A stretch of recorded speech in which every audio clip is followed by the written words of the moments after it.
हैं बम के मैसेज पर विमान की इमरजेंसी लैंडिंग। विस्तारा एयरलाइन की फ्लाइट की हुई इमरजेंसी लैंडिंग। तो फ्लाइट संख्या UK27 का मामला है। मुंबई से फ्रैंकफर्ट जा रही थी ये फ्लाइट। सूत्रों के मुताबिक विमान के टॉयलेट में एक मैसेज पाया गया। टिश्यू पेपर पर लिखा था विमान में बम है। इस कारण तुरंत ही विमान की कराई गई इमरजेंसी लैंडिंग।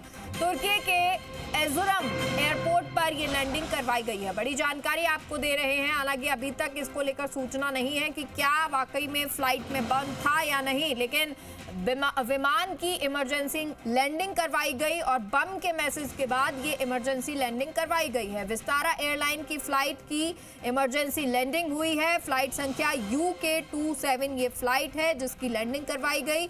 मुंबई से फ्रैंकफर्ट ये फ्लाइट जा रही थी। सूत्रों के मुताबिक विमान के टॉयलेट में एक मैसेज पाया गया। टिश्यू पेपर पर ये विमान में लिखा हुआ था कि विमान में बम है और इस कारण तुरंत ही विमान की इमरजेंसी लैंडिंग कराई गई। तुर्की के एर्जुरम एयरपोर्ट पर ये लैंडिंग करवाई गई है और अब जांच की जा रही है। विस्तारा की ये फ्लाइट है जिसमें टॉयलेट में ये टिश्यू पेपर पर लिखा हुआ एक मैसेज था जिसके आधार पर अब विमान की इमरजेंसी लैंडिंग करवाई गई। काशीराम हमारे सहयोगी इस खबर पर जुड़ गए। काशीराम, क्या कुछ जानकारी और अभी तक क्या विमान में ऐसा कुछ संदिग्ध पाया गया है? जी देखिए, मेरा अभी तक ऐसा कोई संदिग्ध कुछ भी नहीं मिला है विमान में। और ये जो विमान है मुंबई से इसने उड़ान भरी थी और ये आगे फ्रैंकफर्ट जा रहा था। विस्तारा एयरलाइन का विमान है, फ्लाइट संख्या UK27।